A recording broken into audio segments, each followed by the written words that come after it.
we're going to watch the story of Rachel Wade. And why I say we're going to watch the story of Rachel Wade, this is going to be kind of like my coming out.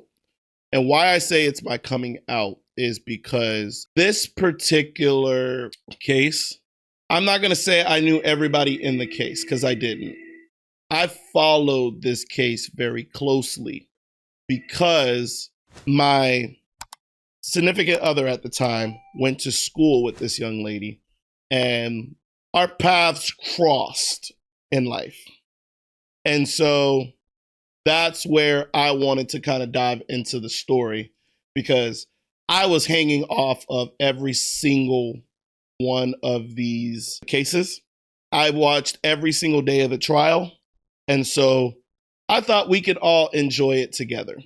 All right, so let's get into it. On the evening of April 14th, 2009, in the city of Pinellas Park, Florida, USA, Rachel. So Pinellas Park, Florida, USA, is probably about an hour and a half away from me. And so I was funny because I was in that vicinity last night where I went out. So Pinellas Park is roughly about 25 minutes from Tampa, Florida. Wade desperately awaited the arrival of her ex-boyfriend and occasional lover, Joshua Camacho. When Joshua didn't arrive, Rachel decided to take her dog for a walk. Rachel claims that she heard a vehicle honking and yelling for her to stay away from her man. Apparently, this caused so much fear that Rachel decided to call another ex-boyfriend, Javier. Javier's house was very close to Joshua's. When Rachel left her house, she claims that she grabbed a steak knife as a weapon of self-defense just in case. At about 11 p.m., when Rachel was on her way to Javier's house, Rachel drove past Joshua's house and observed. Isn't it funny how this guy says Javier? It's Javier, and he says Javier. The vehicle of Joshua's new romance, Sarah Ludemann, parked outside of Joshua's house. Mm-hmm. Due to this observation, a series of messages was exchanged between Rachel and Joshua. No, my name is Xavier. It's different. Spanish version of my name is Javier with a J. Mine's with an X. Xavier. It's two different names. First text is, now I know why you're not talking to me because you got her. Ooh. So yes, this was a love triangle. That's right. I don't like you no more. Why don't you go home? Oh, no, I'll wait for her to go home. At about 12 a.m., Joshua's sister asked Sarah for a ride to McDonald's. Along the way to McDonald's, Sarah recognized a friend named Ashley stopped at a stop sign. Sarah rolled down her window to say hi, and Ashley quickly noticed that Sarah seemed unhappy and enraged. After Sarah mentioned the texts between Rachel and Joshua, Ashley then went on to tell Sarah that she noticed that Rachel was at Javier's house, which was not far from Joshua's. Sarah then decided to confront Rachel and began driving towards Javier's house. During the drive over, Rachel and Sarah exchanged messages. Rachel then called Sarah and repeatedly screams, "I'm going to kill you. You and your Mexican boyfriend." Oh, shit. Hardly seemed to even faze Sarah, which is likely due to the history of this aggressive love triangle. So I'll let you figure this out. We got a lot of Spanish individuals in Florida. There was a time in Florida where you could do no wrong as a Spanish dude. You could have 1, 2, 5 girlfriends because it's like, think about it as like that exotic look when, for you guys, since you guys are from India or you're from all over the world, you may look at women from other countries as very, very attractive because you're not constantly seeing them. So it becomes more like a exotic look. And that was one of the times when in Florida, when it went through that span, and every girl that I could know was over here wanting a Spanish boyfriend because of the way they looked and their type of personality. Just 8 months earlier, on August 29th, 2008, Sarah received strikingly similar threats on her voicemail. Next message. Please tell me, Sarah, why you would be a dumb enough to put a brand new picture of you and Josh at the beach. Seriously, I told you to watch your back and not to chill with him. Now your ass is mine, and I'm guaranteeing you I'm going to murder you. I'm letting you know that now, because you know what? Josh might have played me, but bitch, I'm going to play your ass out too. Watch. Look, I don't know about y'all and what y'all know, but the number one freaking rule about phone calls and threatening people on the phone, don't do that shit. You literally are building a case against yourself. You're literally building a case against yourself. And why would you do that? Why would you build a case against yourself? You were literally putting yourself in harm's way about that. You get what I'm saying? So it's like, I'm not telling y'all to go and do these kind of things, but what I'm saying here is, look, it ain't the smartest thing in the world to tell people that you're about to go murder them. You feel me? I might not be the smartest individual, but I know not to do that. Fat bitch, and I'm gonna fucking kill you. I swear on my life. Watch out your fucking window when I get off work tonight, you dumb bitch. End of message. Next message. But y'all get what I mean by like, it's so funny how this. you talk and you want to sit there and say that my man was at your house. I feel like this is something you don't leave on a voicemail. Why would you leave this on a voicemail? Then tell me what he was wearing tonight, Sarah. You're a dumb bitch for real. If you're fucking lying, I'm going to find you and I'm going to beat your ass. If you're not lying, I'm going to find you and beat your ass, okay? You keep playing games. You're a pathetic little bitch and you're a little girl. Honestly, what do you have that's going for you that Josh wants you over me for? I got a job, have my own place. And now she's just rambling on the freaking mic. Anything he wants from me. And he thing, not to mention that I look probably 10 times better than you. And you run your mouth. You still got your mommy and daddy's curfew, bitch, for God's sake. Why do you run your mouth and why are you that pathetic? Please do leave shit on your MySpace because that's old news just like you and him are. So keep talking. Hey, I don't know if you guys realize this, but I don't know for the ones who are watching this, MySpace, she said you're leaving it on MySpace. Now, I had a MySpace. Ruger, what are you confused about? But I low-key had a MySpace, and that used to be the fun time. You know how many people I pissed off when I had a MySpace? Because it's better than Facebook and Instagram. Why? Because you could put the profiles of your top people that you fuck with, and you can list them. So you could have like a top 4 or like a top 8 of like your best friends of the profiles you fuck with the most. And because of that, it pissed off a lot of freaking people. When you used to be able to click and drag people and be like, oh, I don't fuck with you like that no more. You're not in my top 8 of my MySpace page. That I wish they would bring back. Not to piss people off, but the customization that MySpace had, I think it came way before its time. Because now that we have it now, Facebook, Instagram, you can't do shit with it. But MySpace back then, you can change the background. You can put music on your page. You can customize it the way you felt like you wanted to customize it. MySpace was before its time. And I know it's showing my age, but MySpace was the shit.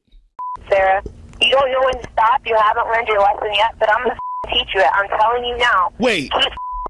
The date hasn't changed, and she's still over here leaving more voicemails. I think she's having a psychotic break. Dumb, psychotic little bitches, and I'm telling you now, I'm going to show you psycho. Keep with me. You're with the wrong person, and with the one thing that I care about. So keep going, Sarah. Play your game, because I'm going to teach you how to grow up. And this was definitely a key part of her case that literally got the sentence, the verdict in which she got. Sarah, now unfazed with Rachel's death threats, continues toward the confrontation at Javier's house. When she arrives, Sarah is able to see Rachel having a conversation with Javier and a mutual friend, Dustin Grimes. Despite witness testimony claiming that Sarah remained in her vehicle and was attacked by Rachel before exiting it, Rachel Wade testified that as Sarah arrived at Javier's house, instead of parking, she drove directly towards Rachel. Once she was only a couple feet away, Sarah slammed on her brakes and came out of her minivan with fists flying. In Rachel's words, Rachel was scared for her life. She first flashed the knife she was carrying as a way to... And that was a big part of the case. Her big thing, and because this happened what, 15 plus years ago? Her biggest thing was she felt like it was self-defense, but everything showed she was the aggressor. Scare Sarah, but Sarah was not afraid. Rachel then fought off Sarah for several moments before lifting her arms too quickly and accidentally stabbing Sarah multiple times. Sarah's friend Janet then grabs Rachel and pulls her off. After Janet notices that Sarah was stabbed, she calls her brother and Sarah's boyfriend, Josh Camacho, to let him know what his other lover has done. Joshua calls Sarah's father, and they both race to Sarah's side. Sarah was transported to the hospital and later succumbed to her injuries. The knife stab to her chest directly wounded her heart and was found inoperable. It wasn't until hours later that Rachel was arrested and interrogated by law enforcement. As previously alluded to, Rachel's story does not seem to match that of several witness statements. This interrogation is Rachel's story. This is why I be always afraid to be like in a love triangle. Look, ain't no poly relationship, ain't no side chick. You don't understand people's mental state enough to try and mess with people's emotions. And as soon as they tell you their emotions, I don't care if a dude turned around and said that was my girl, and if you keep talking to my girl, we about to have problems. Hey, look, take her. Ain't no woman in this world worthy enough for me to go sacrifice my life or sacrifice my peace of mind. Take her. Look, take her. Because the main factor is in my head is this. If another person feels like they got the right to say something to me in regards to the person that I'm seeing, then the person that I'm seeing is doing, and it might be a wrong way to look at it, but it's brought me peace this far. But if that person comes to me, there has to be something my significant other is doing to make they think that, oh, you have a chance. Come on now. Come on now. When you had it with you had it in the car with you, right? And you drove over to Javier's house. Why did you have it with you? Because they said that they were going to find my car and follow me, and she threatened to kill me. So are you telling me that you had it for some form of protection? Yeah, because I know they're going to jump me. I know Josh is... Now she's trying to play the innocent white girl. Josh's brother threatened to hit me before. At this point, Rachel is currently unaware of the extent of Sarah's injuries, and she likely believes that Sarah is still alive. This belief may drastically alter her perception of her potential consequences, thus leading her to openly speak about the confrontation without an attorney present. Also, despite being aggressively in love with Joshua, it quickly appears that Rachel immediately decided to paint herself as a battered and trapped victim in this situation, throwing not only the man that she stabbed Sarah for, but also his entire family under the bus as a way to hopefully protect herself. This has all happened within the first 21 seconds of this interrogation video. Do you have a gun or anything else? Okay, so that was your form of protection. Okay, so when you got in the car tonight to go over to their house, you had it in your hand. All right, and you brought it with you. Premeditated. When you were arguing with Josh, you had it, is that right? That was in my seat. Okay, and did they tell you to put it away? No, I didn't say anything. Javier and Dustin didn't? No, Javier asked me why I had it, and he said, do you really think... I told him it's so, like, if they see it, they'll leave me alone. Hopefully they'd just go away. Right. And he was like, because I guess Josh has come to his house with a gun before. Mm-hmm. He said that weapons don't scare them, and it wasn't going to do anything to them, and... that was kind of the end of the conversation. He said, they're not going to stop at anything. This is definitely one of the main reasons why she got what she got. The number one rule, chat, you don't talk to the police officers without a lawyer. You are not trained in interrogation and understanding what information you're allowed to give versus what information you're not allowed to give. Now she over here spinning the whole book of basically tattling on her goddamn self. If you ever encounter, now look at me, if you've ever encountered the police, and you might be a police looking at this, thank you for watching, don't talk unless you got a lawyer. And if you ain't got a lawyer, you better ask for a damn public defender. Because the one thing I will say, it's in the Miranda rights. Anything you say can be used against you in the court of law. Anything you say. So you know what that means? Shut the hell up. Because you can say one thing, and your intentions can say one thing, but if your words come off wrong, oh, you already caught. They're going to use that against you because they're going to think that was your first thought. Do I believe in our justice system? Fuck no. Is it bad to say that? Yeah. Do I believe our justice system was created to be fair? I would say yes. But the individuals within our justice system have their own bias. And the one thing about being a human, judging another human along with a group of individuals is what? Their bias versus their background and if they can perceive the way you lived your life. So, I don't know.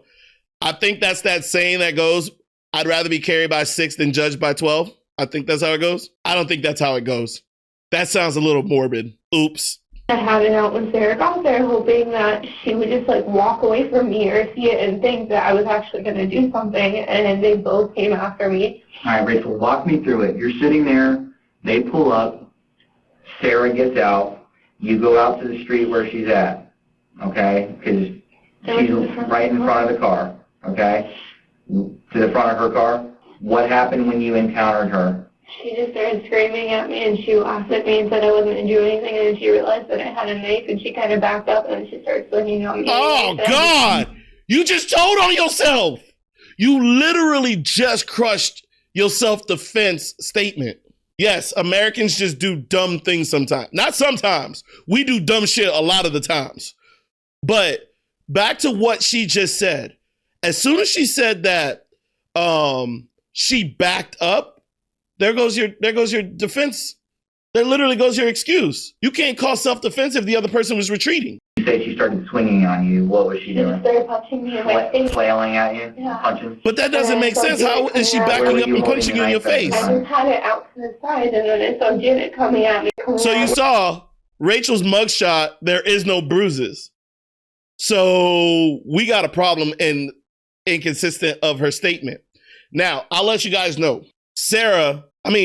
Rachel is the one that I met twice. I wouldn't see me. We've encountered and we've crossed paths. Where were you holding the knife at the time? I just had it out to the side, and then I saw Janet coming at me, and I saw the other girl come around the back end of the car, and they were all screaming at me, and Janet was telling me that I was crazy and I wasn't going to do anything, and then, she said that she wished I would stab her. Who said that? Janet. Said, I wish you'd stab me? Yeah, she said, I bet you won't stab me, I wish you would. And when Sarah was hitting me, I went to hit her, and I really did not mean to stab her. Okay. I'm not going to kill somebody. Fat bitch, and I'm going to kill you. I swear on my life. This is what I told you. When I get off work tonight, you dumb bitch. You see what I mean? And I love the way he put this two together. It's like, I'm not trying to kill somebody. But you have literally on voicemail. Bitch, and I'm gonna kill you. I swear on my life. Watch out your window when I get off work tonight, you dumb bitch. Now, who's the dumb bitch? Tell me how it happened. Who the dumb bitch? Hitting me, and when I went to hit her back, I had put one of my hands up, and I tried to hit her back and keep my hands in front of me. This is the knife. Show me how you were holding it. Okay? But now, if I'm Sarah and I'm in front of you, what were you doing with the knife? How did you have it? I had it out to the side, and she started swinging on me, and then when I went to put my hands out, she was swinging on me, and I tried to defend myself from her, and then Janet came at me from the side. Mm-hmm. And I guess I did not mean to stab her at all. How many times did you stab her? I guess once. Okay, do you know where it hit her at? No, I don't. I didn't see anything. I had both of them coming at me and Sarah hitting me to begin with. Okay. After you stabbed her, did she go to the ground, fall to the ground? I didn't see that. No, she was screaming at Janet after that. She was screaming, Janet, get in the car, your kids. That's all she would say. Oh, and then shit. I didn't see her. And I still heard her yelling her name. That's all I heard was Janet, Janet, get in the car. Okay. So Sarah didn't have any weapon with her at all, right? She wasn't carrying a bat or a gun or a knife that you saw, right? Okay. Yeah. And there's your self-defense, you went girl. Out and you met her in the street, came up to her side of the car where she was getting out of. Is that right? I stepped in the front of my car, yeah. And then when she started screaming at me, and then Janet started coming around the side, so I walked over a little bit further. But initially it was just you and Sarah, because you said Sarah was, and is that how your lip got hit? I think Janet did that. I don't know. Sarah kind of hit me in the side of my head more than anything, and in my stomach once.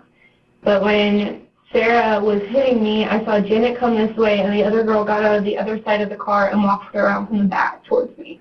So after that was done, and I know you said you were being dragged around by Janet and whatnot, when you went back up to the house, what did you do with the knife once you had it? I threw it. Where? Towards the neighbor's house. If you're facing Javier's house to the left side, just in the grass, over the fence, what? Threw it up. I don't know where it landed. Up on the roof? I don't know if it was on the roof or in their backyard. Or Damn, she just threw the knife. And how long would you say the knife is? Something like that. So, chat, because I know a little bit, I've watched all the court proceedings while this was live, and she went to court early in 2012, I want to say, 2012 she went to court. In this case, reminder, when all of this altercation happened, these girls were in high school. And you went up and sat on the porch? It was like their senior year of high school. And they took off?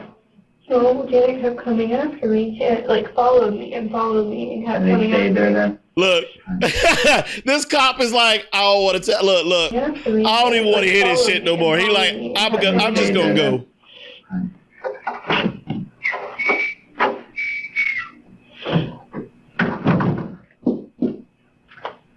If y'all ever been in an interrogation you know what my room, job is? it ain't fun. What? To take care of things like this, to make sure things like this don't happen. Well, I understand that. That's overall police's job. But my specific job, you know what it is? To figure out the details of everything. Well, that's part of it. You're correct. My real title is I'm a homicide detective. Homicide is defined as the deliberate and unlawful killing of one person by another. At this moment, its side is defined as the Real title. So this is where she finds out for the first time what the fuck happened to Sarah. Is I'm a homicide detective. Homicide is defined as the deliberate and unlawful killing of one person by another. At this moment, it seems fair to assume that Rachel is not aware of this. Okay, they called me because of the serious nature of her injuries. Okay, she was stabbed. All right, she was stabbed twice. Because before I came here to talk to you, I went down and saw her at the hospital. Okay, she's stabbed twice in the chest. And she has no other injuries on her whatsoever. Okay? So there was. So because she doesn't have no other injuries, this is what's telling the police that, oh, there couldn't have been a scruffle.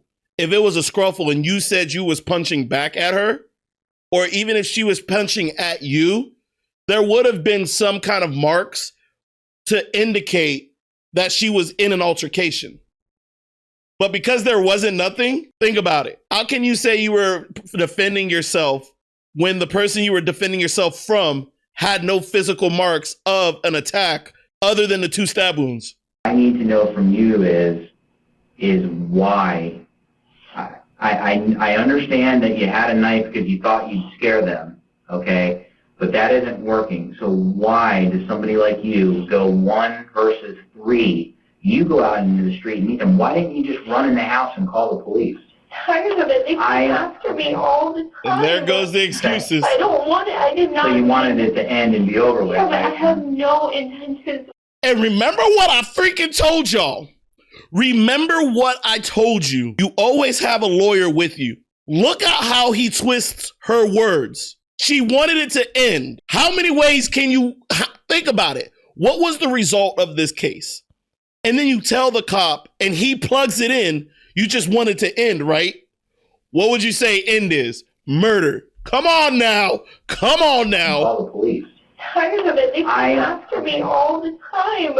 Okay. I don't want it. I did not. So you wanted it to end and be over with. Yeah, but right? I have no intentions whatsoever on stabbing her. I have a great life. I mean, I have a job, I have my own house, I have my own car, I have everything, and I just wanted it to end. That's why I told Josh it was done. And I didn't want them to come. I really didn't. I was waiting. I called my friend Agla that I was with earlier, and I told her to come pick me up. And she's like, well, you should really take your car, because if you don't take your car, they're going to do something to it. And at that point, I don't care. That's just my car. Why did you change shirts? I didn't change shirts. Well, what you ripped had off on? My other shirt. Janet ripped off my shirt. Okay. So that got ripped off? All right. Yeah, but I did not want The to stab her. necklace you have, is that yours? Yes. Does that belong to you? Yes. Okay. Did you see if Sarah was wearing a necklace at the time? No, I didn't. Did you take anything from her? No, I did not. There were rings in my front seat, but I don't think they were mine. And somebody mentioned that there were rings in my front seat. I do have rings in my car, but I don't remember them being in my seat. Okay. Janet got in my car, but I don't know what she did. And so I'm clear. I understand that Janet was, beating on you as well, but initially it's you and Sarah. Javier, Dustin were out in the street fighting with you guys at all. Josh was. And remember, she still doesn't know that Sarah died. And me and Sarah were done fighting. Josh called me and threatened me and said he was going to come shoot me with his gun. Why? Because of the fact that his sister called and said that we were fighting and that I hit her. Was it the fact that his sister called and said that you stabbed her? I don't know what she said to him. I guess because she said that I hit her and that I stabbed Sarah. I don't know what she said. When this is what I'm having a problem with. You're going to have to help me out with this, because when everybody got there, Sarah is laying in the middle of the street with a stab wound. How do you not see that? I didn't get. Janet came after me, like she physically came after me and dragged me around his front yard. Mm-hmm. I couldn't see anything. Okay. I just didn't see, I saw Sarah sitting, on the edge of the seat of the front of the van, mm-hmm. and she was screaming at Janet to get in the car, and then after that, Janet just came after me. She would not stop. And Javier and Dustin kind of, followed us. This is where her story gets inconsistent. Maybe to leave me alone, and she, I went to dial 911, she knocked my phone out of my hands, and she just kept dragging me around the front yard. I couldn't see anything. Well, I know you told me that you were upset and you just wanted this to be over because they have been harassing you, obviously. Was tonight kind of just the final straw? Is that what the deal was? I didn't want anything to do with any of them. I would say Rachel's smart in this case because the cop is baiting her to say, I wanted it all to end, which essentially just puts the premeditated murder and the fact that she murdered her on the table. But she's eluding the actual answering of that question because this is the second time he asked, you just wanted it all to be over. The one thing you have to be very careful with cops, they're very, very good. If they're good detectives, they're very, very good at twisting how they mean certain words so that you answer in a certain way in which you tell on yourself. It's a very, very common investigating tactic that they use to psychologically change how you are thinking their question is so that you answer it in a deliberate way that could potentially be used against you. That's why you don't say shit when you don't have a lawyer available. I didn't want them to call me. But you brought a knife with you for a reason. Because they said they were going to follow me to my apartment. But you also said that you had had enough of it, and when I asked you why you just didn't run into the house when they come pulling up in a van, your response to me was, what? I don't know. I'm tired of running and being scared. I don't want to hurt anybody. I don't. My parents did not raise me that way. You see how that's inconsistent? I'm tired of being hurt and scared. But then he's going to be like, you wanted to finish it all. You see where he's pulling her to? I know that, but you did tonight. I did not have any intention on stabbing her. But I like the fact that she held her ground on this. How do you think that blade came in contact with her? You said she was, trying to hit you. Hit her back. Okay, well, how do you hit somebody with a knife in your hand? You're going to have to show me. So I was just swinging at her. I just had it, and I was swinging at her. She kept hitting me, and I just started swinging back. With the knife? With both hands. Okay. Yes. Show me how were you overhand, or was it like this, or what? Everywhere. All over? Because that's all she was doing to me, and I saw both of the other girls coming after me. Okay. Did you get a chance to call? Mm-hmm. Okay. This is where they drop the Here's ball. the next thing that you need to understand, Rachel. Okay. When I was down at the hospital, okay, I saw where she was stabbed at. Okay, it looks like she has 2 stab wounds. All right. The next piece of information that you need to know is that she is dead. And she already knows she is some shit. Okay. She died as a result of these stab wounds that she had at Northside Hospital. I didn't know what any of this happened. I just wanted them to finally leave me alone. All this over Josh? I just didn't want them to terrorize me anymore. They follow me everywhere. They come to my job. They come to my house. Well, she's not going to follow you anymore because she's dead now. That was a fucking slick one, yo. That was a slick one. That was a slick one, yo. How you turn around? Well, she's not going to terrorize you no more because she did.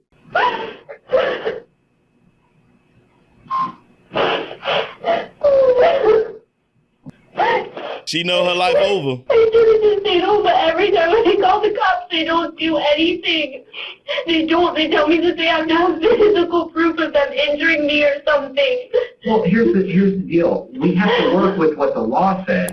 Following this interrogation, Rachel Wade was formally charged with second-degree murder. She was immediately booked into the Pinellas County Jail on a bond of $500,000. Rachel's trial began on July 20th, 2010. The prosecution blamed the hostile escalation of this love triangle as the motivating factor behind the murders of Sarah Ludemann. They went on to present several occasions of which Rachel had threatened Sarah via social media, text messages, and voice messages. They also went on to present several witness statements that all seemed to counter Rachel's claims. Joshua Camacho, Janet Camacho, one unnamed friend, and Dustin Grimes were all witnesses who testified. But you see, this was the one thing about this case that I didn't like. The whole entire witness stand was part of one family. And though it was, we'll just finish it. Testified on behalf of the prosecution. This is their story.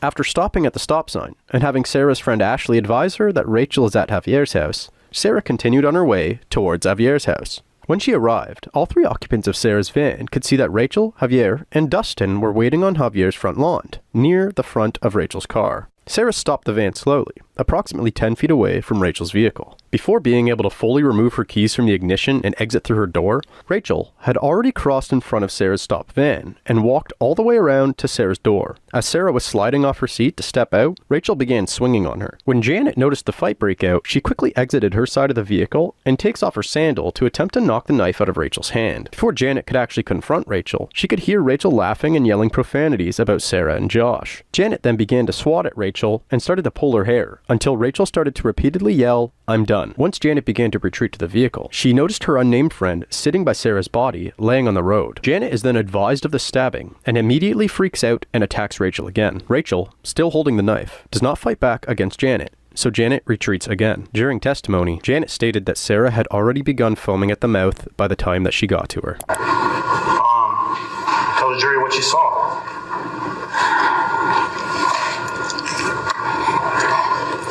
Sarah was on the floor, stabbed, foaming. All right, now you say on the floor, do you mean the road or do you mean on the floor of the car? No, she was on the road. Okay.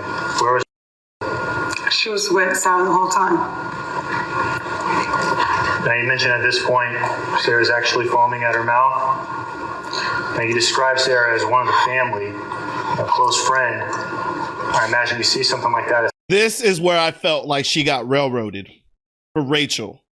Do I condone murder? No. But what my main thing I'm trying to say is, you have Camacho's brother and sister and the other friend who are all Sarah's close friend. And then you have Rachel. So, yes, their testimony is very important, but it becomes very, very one-sided. How do you have a fair trial when you have all these witnesses that are connected and feel like family against one individual? Yes, it's unfortunate that that's how it panned out, but come on, what jury is not going to make a verdict based off those circumstances? I look at it from both sides, or at least I try to. I have no skin in this game. I didn't know anybody well enough to even care, but I just look at it in the fairness of justice. It is 3 witnesses and Rachel's testimony. Come on now. It's going to affect you, am I right? Yes. What do you do once you realize your close friend, part of your family, has been stabbed and is on the ground? I approached Rachel again and told her that she has to, like, are you serious? You actually stabbed her? I approached her. Now tell me this. As you're approaching Rachel, are you yelling? Yes. As you yell to Rachel, are you serious? You stabbed her. Objection, counsel testifying. Thank you. As you're approaching Rachel and you yell to her, Are you serious? You stabbed her. Tell the jury Rachel Wade's reaction to that comment. She said she didn't care. She started laughing and turned around and was walking up to Javier's house. She immediately called Joshua and the police. Following these moments, Rachel was witnessed laughing as she threw the murder weapon over Javier's fence. Shortly after, Rachel was arrested. Rachel's attorneys stuck to a self-defense claim and attempted to sway the jury by citing the stand your ground law. Her attorney, Jay Hebert, also centered the argument around multiple occasions in the past where Sarah and her friends would gang up on Rachel. He referenced an incident at Applebee's where Sarah knocked a tray of food out of Rachel's hands. He also referenced another incident where Sarah and her friends sang a song during a karaoke event while mocking Rachel and laughing at her. Despite the defense's attempts at painting Sarah Ludemann as a bully and instigator whose size made her a major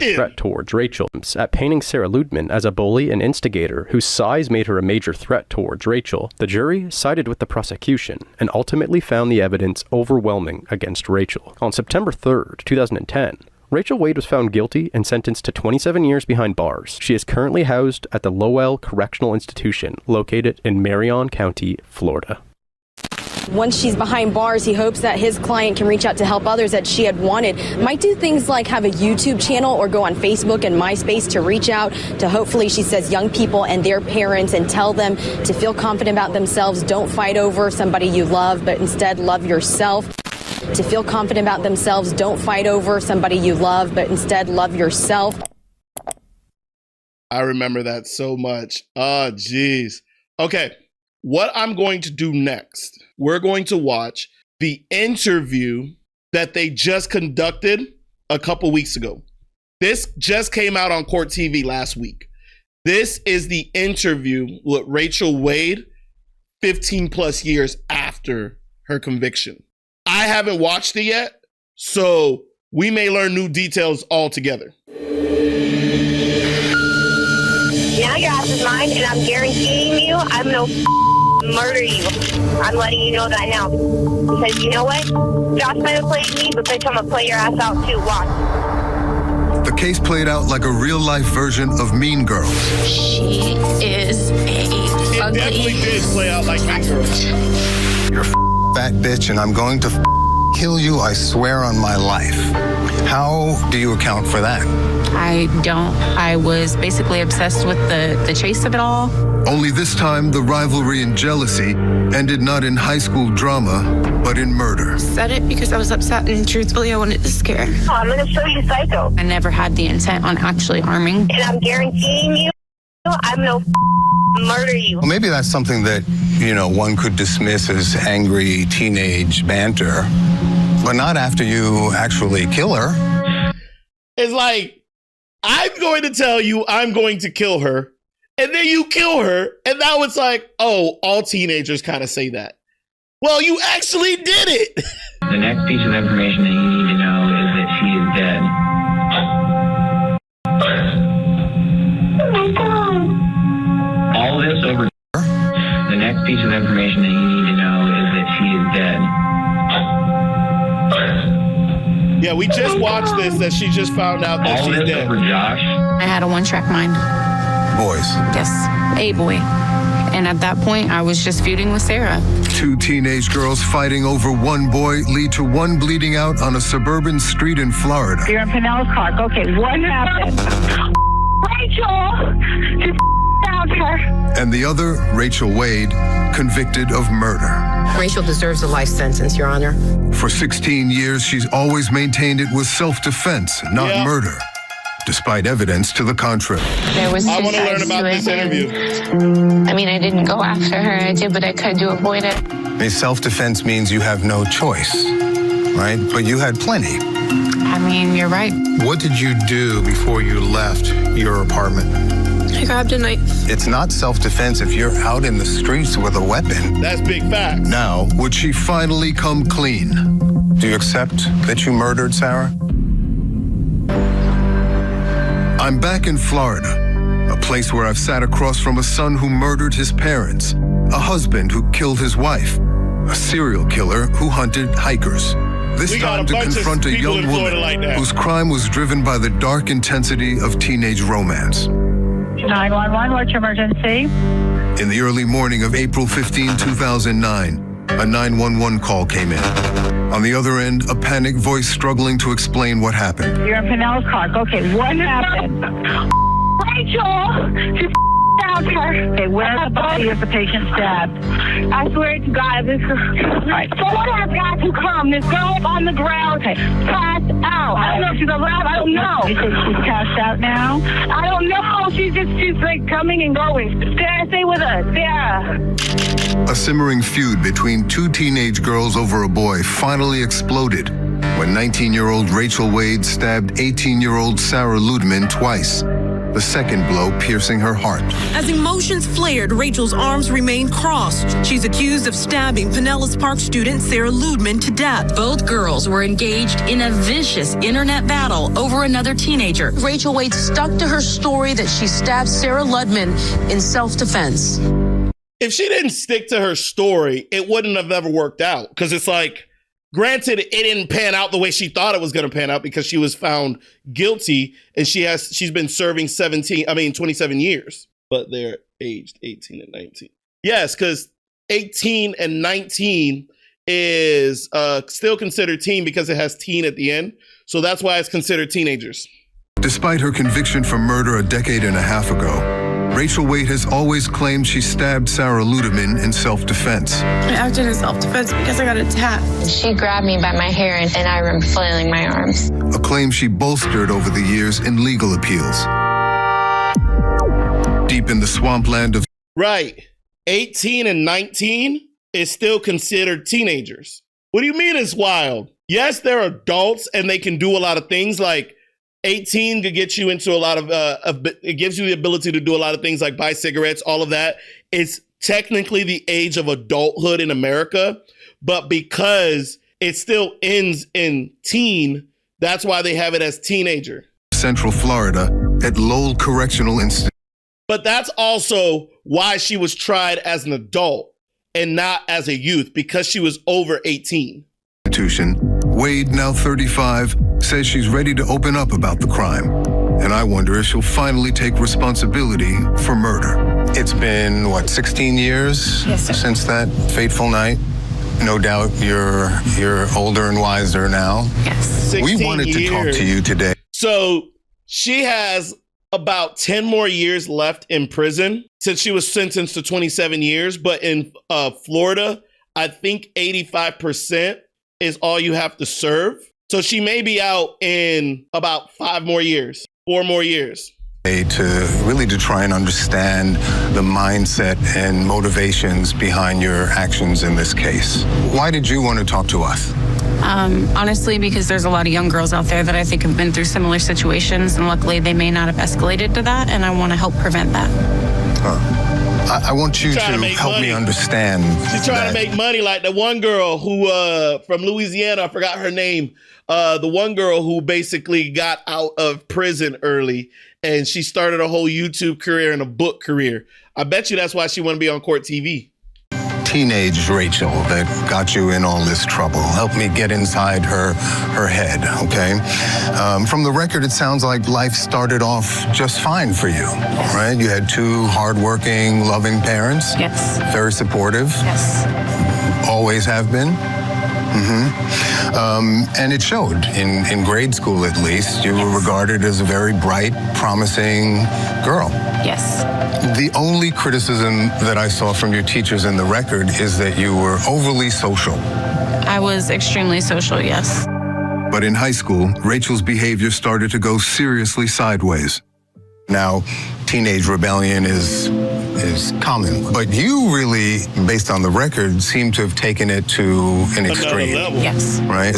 She took teenage rebellions to another level. She out here killing people. Is that fair? Yes. My parents were very overbearing to me, which now I see they were looking out for my best interest. And I just went the opposite direction in every way I could.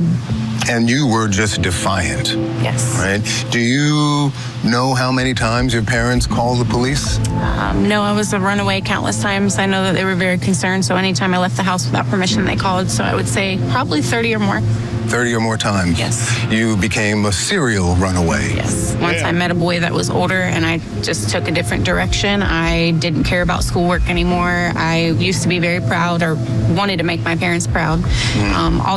So another tidbit about her, with Rachel Wade, is that while she was underage, she was dating a lot of older men. And I guess this is how she was able to be. At the time when I mentioned earlier in the stream, we crossed paths.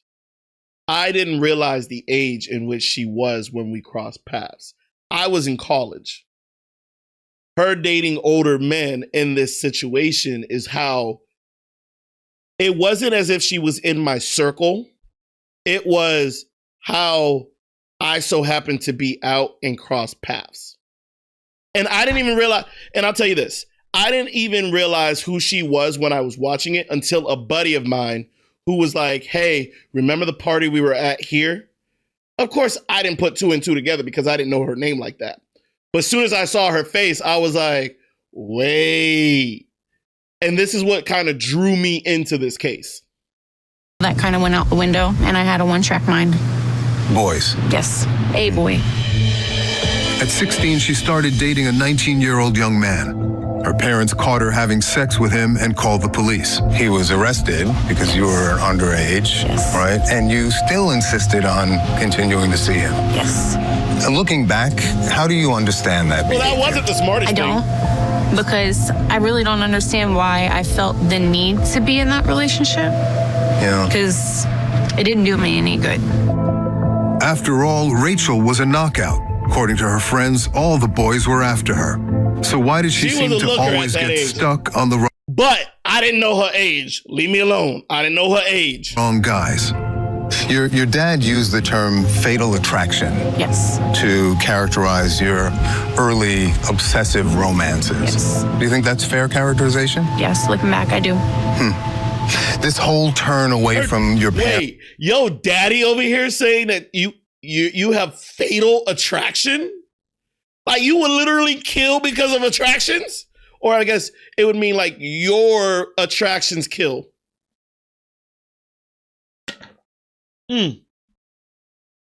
Parents and their rules put you at risk, right? Yes. You're staying out. He said my major preference is white, Asian. Well, you're also from Asia, Rudra, so I could understand that. But being in Florida, we have a plethora of Caucasian or white women in Florida. So that's essentially what we have and what we get exposed to. Fun fact, it's actually not a fun fact, but it's just what Florida is. I didn't see my first Asian like fully understand like who my first Asian was. And I'll say Southeast or Eastern Asian, not Indians. Because at my young youth, I didn't consider Indians Asians because I wasn't I was, but when you typically hear Asian, you normally don't always put Indian in the Asian category. I always put Indian in their own category. But I didn't meet my first true Asian, like East Asian, Southeast Asian, until I moved to New York. And that was after college. So you got to realize that Florida wasn't as diverse as the rest of the United States. All night, sleeping in cars or on couches, sometimes with people that you didn't or couldn't even recall their names. Yes. Oh, what was going on there? I think I just wanted to stay away. Once I got caught being with the older guy, my mother called the cops. And that was just the end of it for me. I didn't want to talk to them about anything. I didn't think that they really understood. Your folks took you to counseling. Yes. Right? Were you diagnosed? I believe they said that I was bipolar and manically depressed. Were you treated for those conditions? I was put on medication and I probably stopped very shortly after. I didn't stick with it. Is it possible, Rachel, that your mental health conditions, bipolar disorder, depression, So, here right now, in this interview, no. Life in jail took a toll on her. But her at her teenage years, she didn't look like this. Her teenage years is what you have to take a look at. put you in a state of mind where you couldn't act on obvious red flags? Maybe, yeah. Soon you left school. Yes. You said you lost interest after the boy you liked got kicked out. Did your parents protest that decision? They did. They were very upset. A high school dropout, she was now living on her own and working at Applebee's. And of course, dating.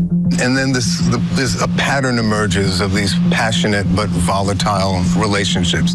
None more so than the small man with the big ego, Josh Camacho. Emphasis on the macho. Yeah. Spring 2008. Now the fact that he goes the small man but big ego, I'm dead. I couldn't even imagine what Josh Camacho hearing this. He's like, small man but big ego.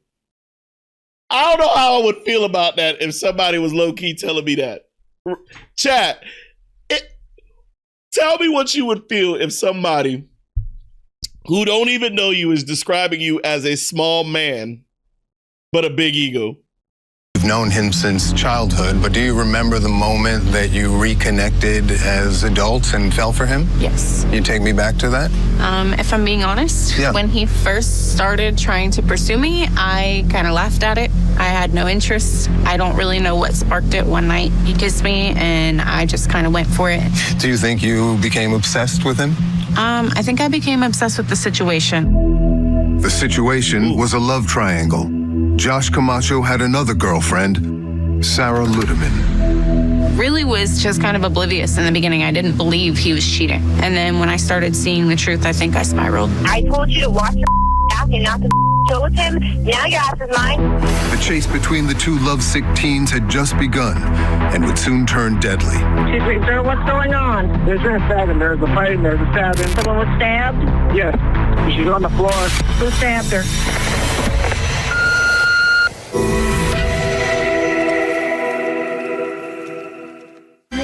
Oh.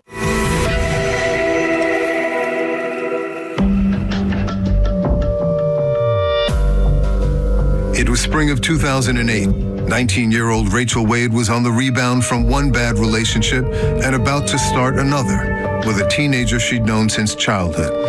I want to get over the last guy, the older guy that I was with. So I just decided to go for it. And I'd known Josh my whole life, so I thought it was a safe space.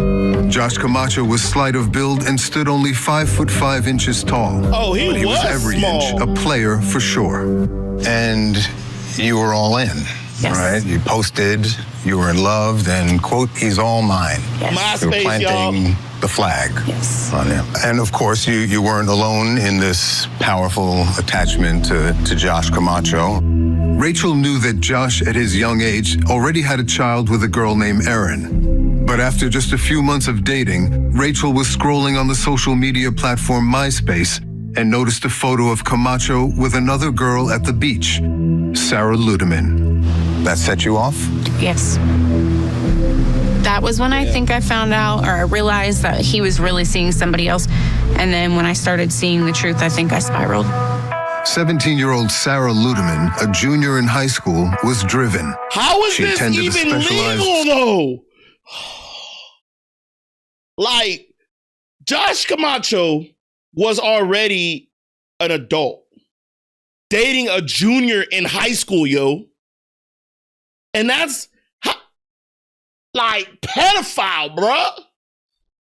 I didn't know this. I did not know this. School and hoped to be a veterinarian. But all that changed one summer day when Josh Camacho emerged from the back of the local Chick-fil-A where he worked, walked past Ludemann, and winked. That was it. She was smitten. Soon Josh would be dating both Sarah and Rachel. When you started seeing the truth, was your anger? Not he walked out of the back of a Chick-fil-A.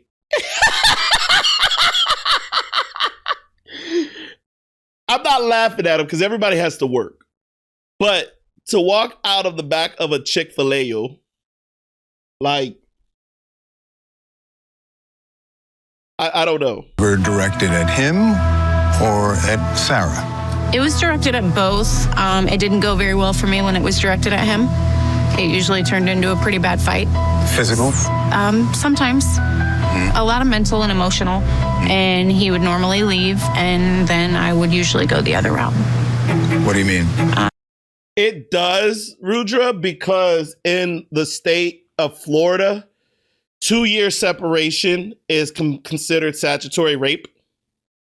Even in certain circumstances, if they're 19 and the other one's 17, it can still be construed as statutory rape, which is illegal here. Because the one individual is still a minor.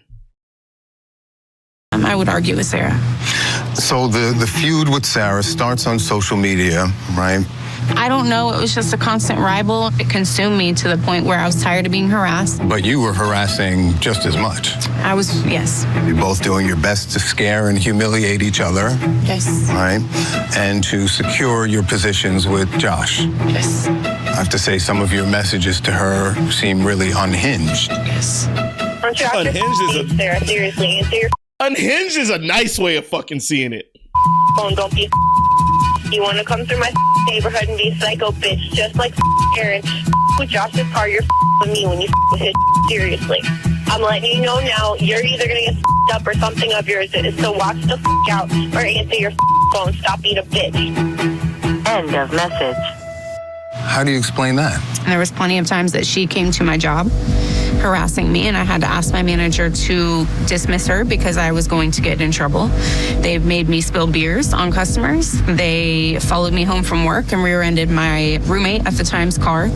So all of that leading up, I think that my threats to her, I did intend to scare her, along with my, my rage or fit of rage at the moment.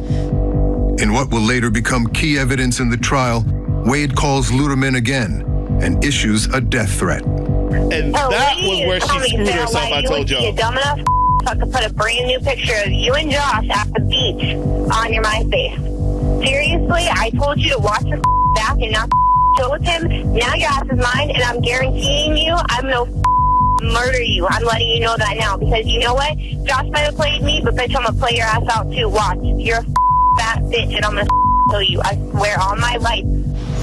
Body shaming, threats of violence, even death. How do you account for that?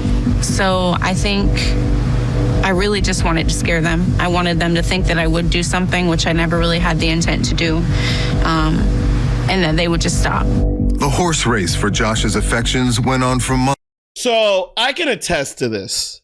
And have I been guilty of having not anger, but like having situations where myself and another individual are in a heated moment, and I've gotten into fights. Look, everybody I feel like should be in a fight in their lifetime. Don't you judge me. But it's character building. But what I will say is this. During that period of time, and still to this day, when you're in a heated battle, am I dismissing the fact that she did the crime? No. But the one thing that people fail to sometimes realize is words in the mouth of teenagers don't always carry the weight of the word itself. So think about when we say, oh, that's bad. Bad can mean really good, or that's the shit. Doesn't mean it's bad, it means it's good. So when you're saying to someone, and I'm not making an excuse for her, but I'm just saying in these simple ways that I can see in a very heated moment that those words would come out. They don't age well for her, but those words can come out. When you're saying, I'm gonna beat your ass, I'm literally gonna drag your ass through the streets, I'm going to murder you, it doesn't necessarily mean that I'm going to take your life. A lot of it sometimes, and this is just in my point of view, a lot of it can also mean that I'm going to murder you, meaning is I'm going to take your will to want to bother me or fuck with me again away. It doesn't mean I want to take away your life. I want to take whatever you think you have on me or this thing that fuels you away because I'm going to beat your ass so bad. But in the case of Rachel Wade really killed her. So her saying I'm going to murder you, I swear on my life, didn't really age well. But I feel a lot of people have been guilty of that and the way that has sound. Because till to this day, we use murder not in the significance of the word of all end, but as a way or an adjective to really push home, hey, stop messing with me. If that makes sense to you guys. And Josh seemed to enjoy it. One week he's with Rachel, the next Sarah. The two girls jockeying for position and taunting each other. March 2009, she's posting pictures of her with Josh in New York, so she's winning. You have to see these images pop up. It must have driven you crazy. Yeah. It was upsetting because I believed him when he said that he wasn't seeing her, of course. And then Wait, how the hell did Joshua Camacho get Sarah to New York and she's underage? If you ain't 18, you can't fly by yourself. Or is that not an unaccompanied minor? I don't know. No, I would post and do the same exact thing in return. By April, the tide of Josh seems to turn against Sarah. He's now ignoring her again at school. His treatment of her sounds abhorrent. I didn't know he was mistreating her at the moment. I thought that they were together. And I think, to be honest, that I had started seeing somebody else or hanging out with other people. So even though you were hanging out with other people, pursuing other love interests, you still couldn't detach from the Josh-Sarah dynamic? I think she was still making phone calls or, doing things in assumption that we were still together. And I think that I still fed it, yes. April 13th, you post on MySpace. Rudra, this is a typical 2000s white girl, blonde hair, blue eye.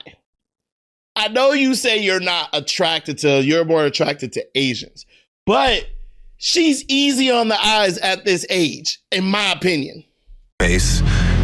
Loving my boo.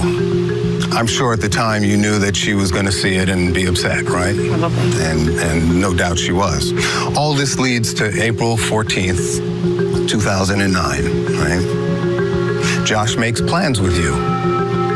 Was that just out of the blue? He called me and asked to stay the night at my house. I ended up asking him if he loved me, and he said, I don't know. I said, do you love her? He said, I don't know. 6:36. He said, asked to stay the night at my house. I ended up asking him if he loved me, and he said, I don't know. I said, do you love her? He said, I don't know. 6:36 p.m. Sarah texts Josh complaining about his treatment of her. Josh acquiesces and invites Sarah over to his sister's house to hang out. Thrilled, Sarah updates her MySpace page with a post. 8:30 p.m., she borrows her phone. How they got this whole timeline and it wasn't in the court? I don't remember this timeline. Folks minivan and heads over to be with Josh at his sister's house. But first, she drives by your apartment and she yells, according to one of her friends, "Stay away from my man." I didn't know what she called out. I know that there was a lot of screaming outside of my apartment that night. You didn't take the switcheroo very well. I can understand that. I mean, you must have been livid. Can you admit that? I remember I was very upset when they drove through, yes. Over the course of that night, Rachel would go from upset to red-hot mad, with deadly consequences. Tell me, Rachel, tell me what happened that night. Oh, God. I'm ready to hear it from her side. Because this is like, you have the testimony, of course. She gave the testimony at court when she basically got on the stand. But when you're in the stand and you're fighting for your life, your view on things are a bit different than after being convicted and the story you tell thereafter. Because she's already exhausted all of her appeals. She has to sit for the full term. So I wonder how the story changes now that she has no hope and she has to give her full term in prison. 2009. The night sky was clear with a calm breeze, weather belying the violence about to unfold. Sarah Ludemann, Rachel Wade claims, had cruised by Rachel's apartment in her parents' minivan, screaming threats to stay away from Josh Camacho. The man, if you can call him that, the teenage girls were fighting over. They are roasting his ass. The man, if you can call him that, they are roasting his little ass. They are roasting his 5-foot ass. Oh my God. For support, Rachel called yet another boy she'd been dating, Javier LeBoy. I called him and asked if I could go to his house because it was somewhere that I thought nobody would know where it was. You went there seeking shelter? I went there to wait for my friend because she was with her boyfriend, yes. Right. Now, you've said that you were so afraid at that point, right? Yes. They'd told me they had intentions on jumping me, and there was numerous people with them, so yes, I was. Afraid for your life? I guess you could say so. Before you leave your house, you grab a kitchen knife. Yes. Why? I thought it would scare them because I knew that there was going to be numerous people with them. I knew it wouldn't just be Sarah by herself. So were you more afraid or more angry? I think it was both. It strikes me that Wade wants to have it both ways in this interview. Look at his face. Sure, she had... You see the way his face is right here? But I said it before. 9 times out of 10, if you grab a weapon prior to any altercation, you're automatically most likely going to get stamped with a premeditated murder. Or if you have a good lawyer, you can get it knocked out. But picking up a weapon prior to anything, especially if there's a significant amount of time in between, can 9 times out of 10 get you a premeditated murder. And because her lawyer was halfway decent, that's why she didn't get premeditated. Because if it was premeditated, she would have never walked out of prison. Strikes me that Wade wants to have it both ways in this interview. Sure, she admits to the killing, but she's still also heavily hinting at being afraid for her life, a pretext for justifiable lethal force. And her memory is about to get wobbly too. You end up at Javier's house. You told police you went there seeking safety, like safe harbor from these threats. Yes. Is that true? I did. And at the point you get there, are you more scared or more angry? Well, it's different. So and here's the one thing that she fucked up on. For me, I would have just said to the court, I don't know how that knife got in my car.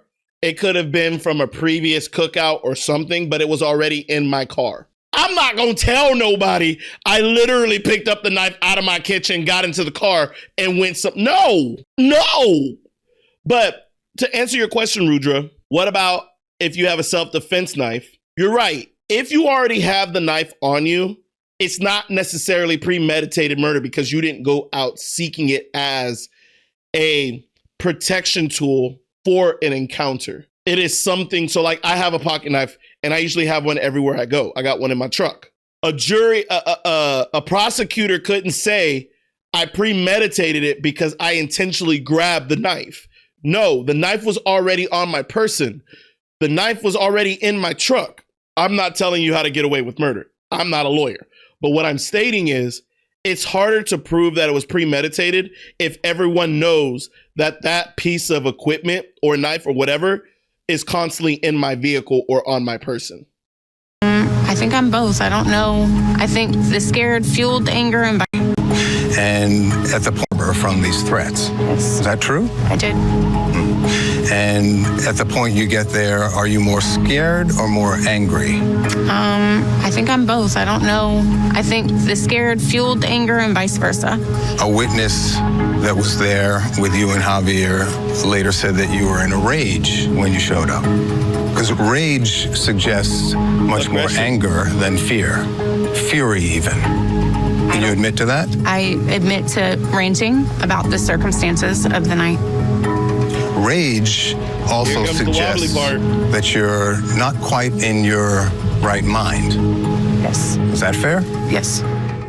Enraged, Rachel wanted to confirm her suspicions that Sarah was with Josh that night. So she left and drove to Josh's sister's house and spotted them together. Josh saw her too and added insult to injury. He texts you, he says, go home. I don't like you no more. I do remember him saying go home. I don't remember all of it. Rachel drove back to Javier LeBoy's house red hot mad. A friend of LeBoy's, Dustin Grimes, was there as well. And he hears you say, when you get back from confirming your suspicions that Josh is with Sarah, after canceling on you, I'm gonna kill that bitch. I don't recall saying that at all. I had said that previous on a voicemail. I did not say that at that moment. And the reason that I left the house Why would Dustin lie about that? I don't know. To be honest. Possible that you were in some kind of red zone and you can't remember exactly what you said? No, the only thing... That's very specific, and it seems unlikely that he would make that up out of blue. The only thing that I can say is he had a girlfriend that did not get along with me and was also friends with some of the girls that harassed me. Well, can you see how damning that evidence is? That is definitely damning. 12:33 a.m. Sarah calls you, right? She's in the car on speakerphone. Two witnesses in the van say they heard you threaten to, quote, stab her and her Mexican boyfriend. No, I didn't. You deny that? Yes, I did not say that. So now 3 people have heard you make death threats, deadly threats. You see what I mean by, like I was mentioning earlier? It's like everything she had, she didn't have a witness for herself. So it made it very difficult to trust what Rachel was saying in this case, because everything that other people heard, there were other witnesses to it. So it almost as if she railroaded herself by continually to say it, if indeed she did say it. Because there is a chance that everybody got together, even though the court says no, witnesses shouldn't be talking or coming into a conclusion of what they should say on the stand. That doesn't necessarily mean that it happens all the time. So I'm not her attorney, and I'm not trying to say she's innocent. But what I'm saying based off of the story, based off the case that I'm seeing, is she wasn't railroaded because she did do the murder, but it didn't paint her in a self-defense light, because there were too many witnesses that were there when she threatened each individual or made threats or harm to the individual that eventually got killed. Within the span of a short period of time, and you're denying all of that? Did not say that at all. I don't want to get bogged down. He said, hey, but you know what? It's almost like that, because think about it this way. Intention and perception beats intention. I can tell you one thing, but your perception of what I told you can be something completely different. So, for example, if I turned around and I said, I'm going to beat your ass with a baseball bat, but turned around and stabbed her, what would be the recollection of a witness? Yes, I told you I would harm you with a weapon. The weapon in which I killed you was with a knife. Could that not change how somebody's mind and recollection of something can also change? And I'm not saying that's the 100% truth, but I'm seeing it as, how many times have we been told a story, we see a similar story, and we mix up the stories? You see? But this is part of like the psychology of trying to complete a memory, especially when things are going quickly. I'm arguing with you, but A lot of what you're saying contradicts what you said back then and certainly contradicts the evidence in the record. You realize that? I told you. I had a feeling that it wasn't going to match what she said on the stand. I said that earlier. Everything she's saying, she fought for her life on the stand. But she's also in this, but she's still painting that innocent route. I mean, I'm not going to admit to saying something I don't remember because I've never admitted to saying any of that night. Okay, well, you say you're here to try and help all the little girls out there that might go down this dark path. And I am. You are? Yes. But not if you're lying to me. But I'm not lying to you. That night, I do not recall making any threats of any kind like that. Sarah had called it a night and was about to drive home when she happens upon a friend who gave her what will be fateful intel.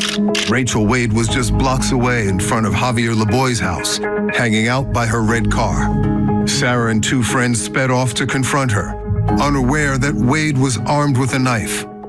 You were ready to fight her.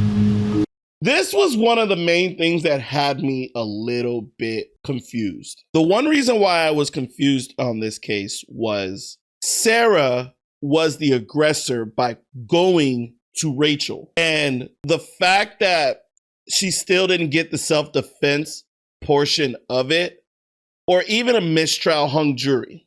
All of them found her guilty, but even though Rachel was the aggressor and Sarah was the aggressor and went to Rachel.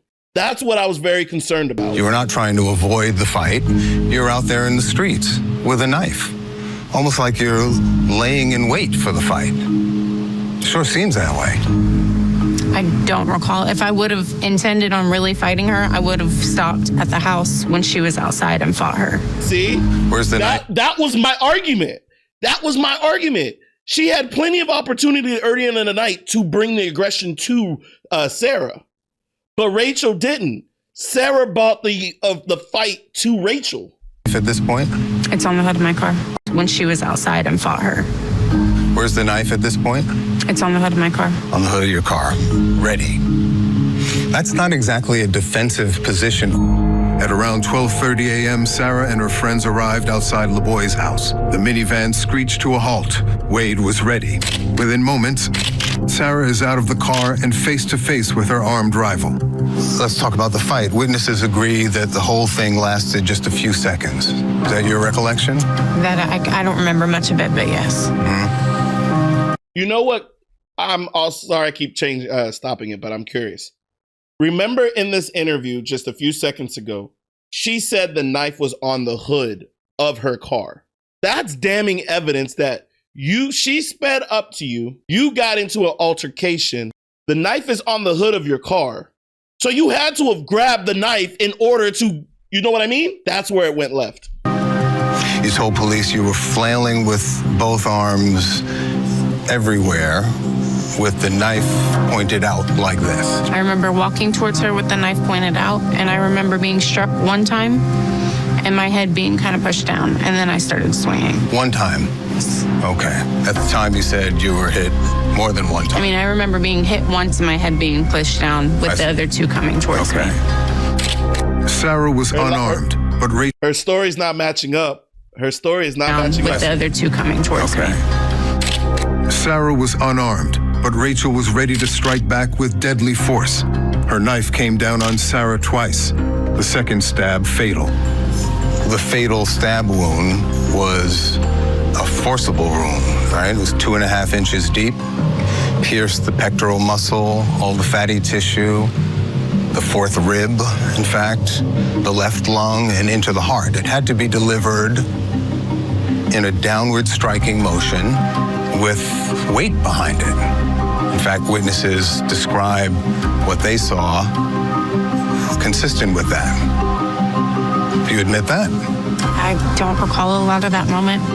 If you can't remember the stabbing, how can you be so sure about all the other details that you recount from that? I mean, there's a lot of stuff that I'm not sure about that you've said that I don't recall any of them. Were you like in a blind rage? Is that why you can't remember? Could have been. After the stabbing, eyewitnesses saw Sarah stagger back to the minivan, where she used her last breath to call Josh. But all she could say is, It hurts. Then she collapsed on the pavement. At 12:45 a.m., Sarah's friend...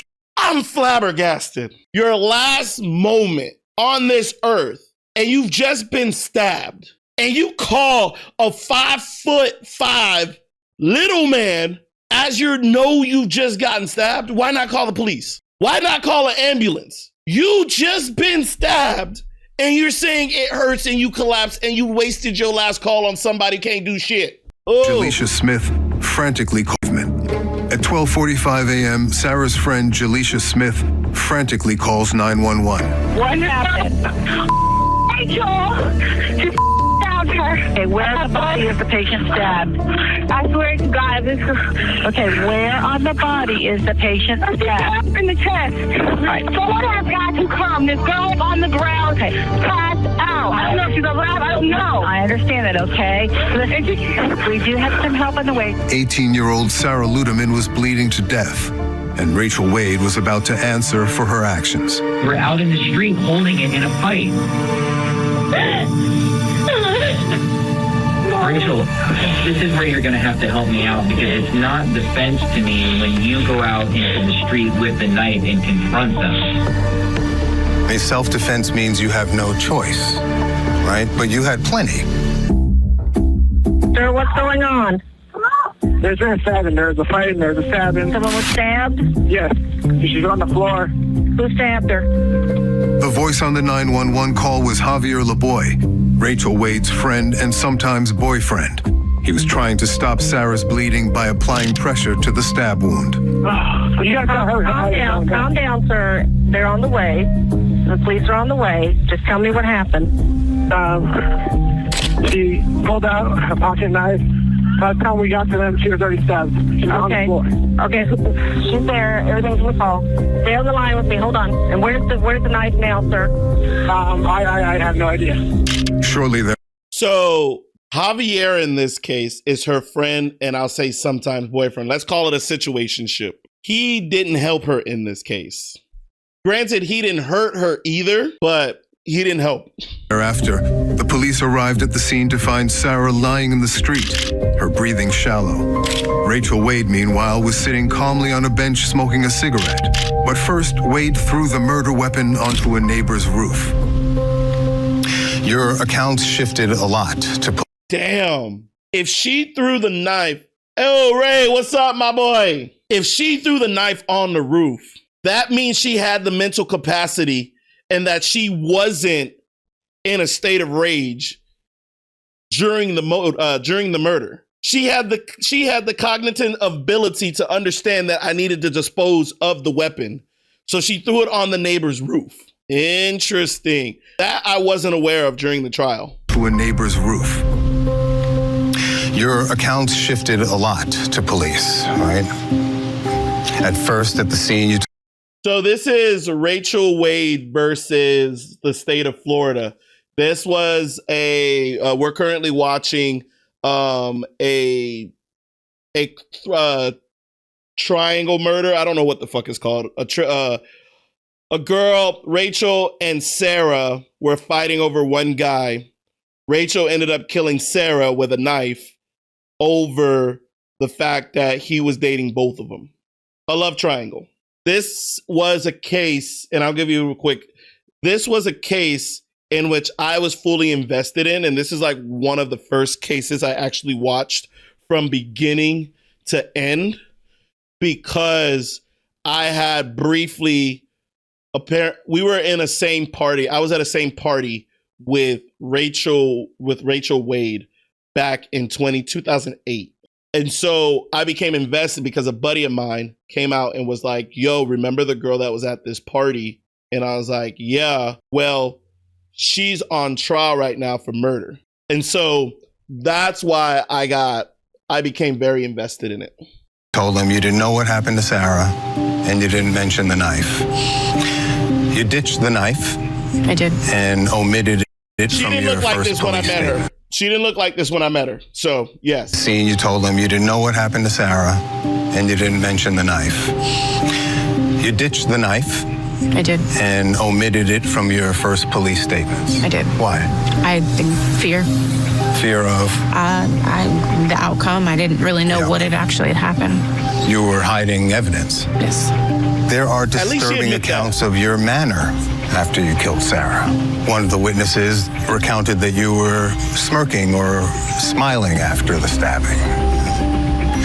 One cop said she appeared calm and unconcerned as to the events taking place around her.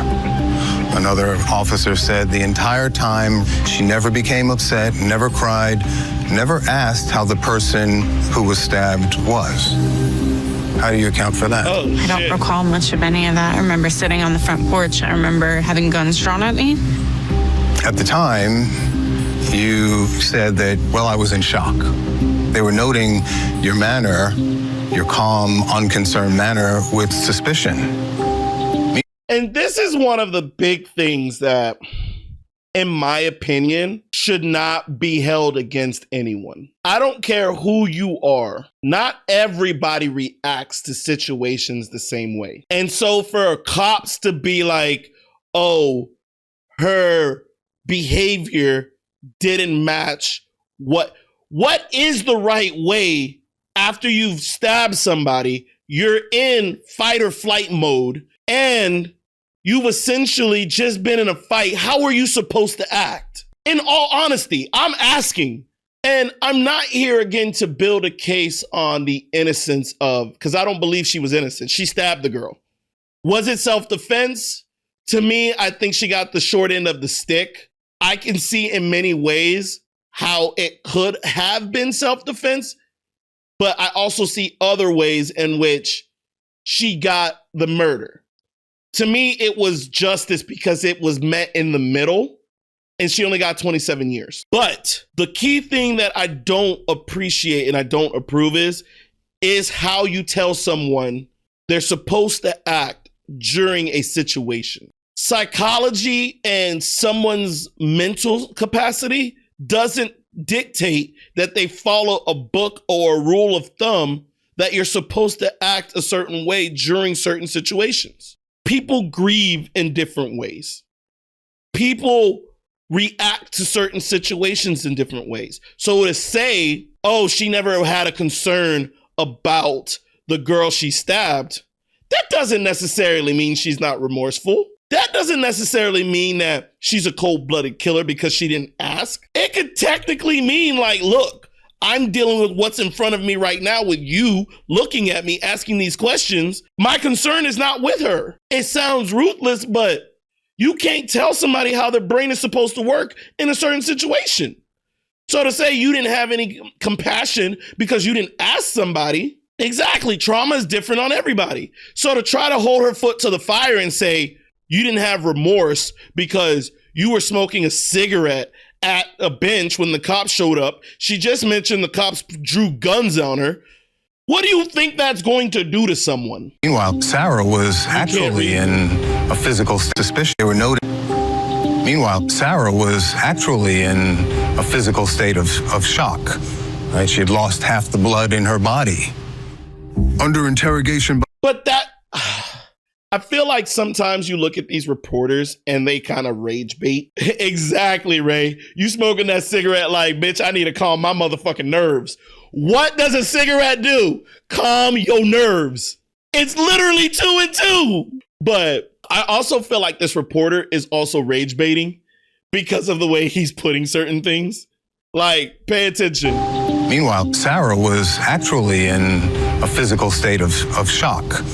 So because he couldn't get an emotional out of her because during that, he ties Sarah to the question because we knew Sarah's in a bit of shock because what does your body do when you're losing blood?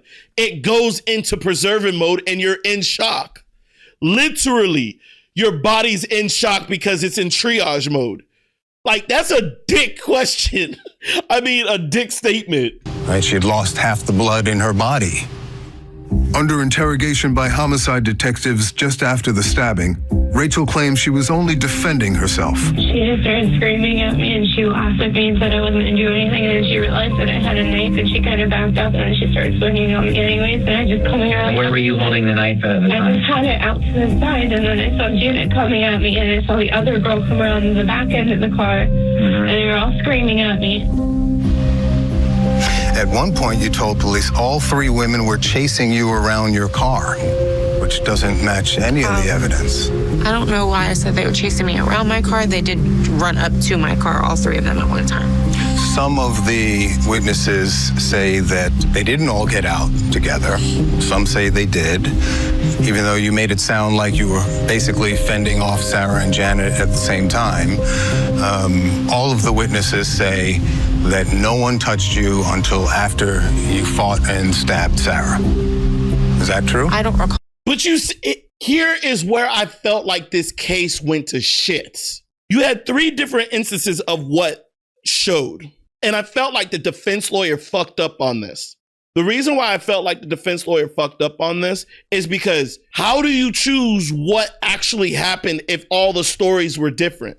He literally just mentioned there were stories of Rachel's version, they chasing her around the car. She just said, I lied. I don't know why I said that, but they all 3 came out the car together. Then there was another story of it was only Sarah who got out of the car. Then it was another story from another witness that said they all got out of the car. You see what my problem is there? You have so many stories, but yet you were convicted on non-self-defense. But if the story of all 3 of them coming out of the car, bitch, you better believe I'm about to go ahead and protect myself. Witnesses say that they didn't all get out. At one time. They were chasing me around my... At one point, you told police all 3 women were chasing you around your car. That's one. Which doesn't match any of the evidence. I don't know why I said they were chasing me around my car. They did run up to my car, all 3 of them at one time. Some of the witnesses say that they didn't all get out together. Some say they did. Some say they did. There's so many he say, she say. Hearsay should have been a key thing in this court. You made it sound like you were basically fending off Sarah and Janet at the same time. All of the witnesses say that no one touched you until after you fought and stabbed. Oh, I missed that one. Oh, shit. That's a key one. That just threw my whole argument out the fucking window. Y'all. To say that no one touched you until after. All of the witnesses say that no one touched you until after you fought and stabbed Sarah. Is that true? So that says the story was it was a one-on-one between Rachel and Sarah based off of all the witnesses. She stabbed Sarah. Rachel stabbed Sarah, and that's when everybody came in. I don't recall anybody but Sarah hitting me initially, yes. And that's where her story doesn't make sense. How are you fearful for getting jumped if only you were one-on-one to begin with and you had the knife in your hand? The next piece of information that you need to know is that she is dead. Oh my God. Okay. She died as a result of these stab wounds that she had at Northside Hospital. Detectives deliver the devastating news of Sarah's death, then dismantle Wade's self-defense claims. You're 19. See, I say it fucking again, and I know if I've said it till my face is blue. You don't talk to detectives or anybody or interrogations unless you have a freaking lawyer. Any words that you say in an interrogation will, or at any point of your arrest, this is the point of a Miranda right. This is why it's read to you. You have the right to remain silent. Anything you say can and will be used against you in the court of law. Shut the hell up. Like dead ass. Shut up. You have to know that holding a knife in your hand, whether you intended to or not. Sarah's death, then dismantle Wade's self-defense claims. You're 19. You have to know that holding a knife in your hand, whether you intended to or not, if you stab somebody, the risk of that is the knife is a deadly weapon. You know that people die from stab wounds. So if you're holding... And this is where it got to the point. It's like, these are trained detectives, and most detectives take psychology classes. She is at a point right now where she is hysterical. Any good person would tell this girl, do not talk after this. You've already said way too much. Now that she's hysterical, it is like blood in the water for a detective. You're not in the right mind of thinking. You're literally going to say whatever you have to say to preserve yourself, but that's how they also catch you in a lie. Night during a fight, the chance of that happening obviously increases dramatically. Rachel, this is where you're going to have to help me out, because it's not defense to me when you go out into the street with a knife and confront them. But the problem is, the detective didn't know this yet. But the problem is, Rachel didn't confront them. Sarah ended up going to the house of Javier to confront them. The homicide detective explained it to you in that interrogation. Self-defense means you have no choice, right? But you had plenty. You could have stayed home and called the police. You could have gone to your parents and called the police. You could have taken shelter inside Javier's home and called the police. You could have just gone home when Josh said, go home. How do you account for that? I mean, you're right. I could have done any of those things. Most importantly, I could have called my parents. Would have been a safe place. This is why it looks more like fury than fear. It turns out Wade's blind rage had driven her to a knife attack once before. Now, this wasn't the first time you were violent with a knife. What about in November of 2005? Didn't you attack your mother? I was throw a kitchen knife at her? to cut myself, and she tried to stop me. You and I threw the knife and went in the bathroom. Well, first you assaulted her physically. I don't remember. I just remember throwing the knife when she came after me to take it from me. It's in the police report. You dug your fingers into her arms, you ran to the kitchen, you grabbed a knife, and you threw it. This wasn't in the court case. At her, thank God. The blade didn't strike her abdomen. But is that another example of like you going into the red zone? Yes. Do you think that is part of your mental makeup or condition? Possibly. Do you know the term covet?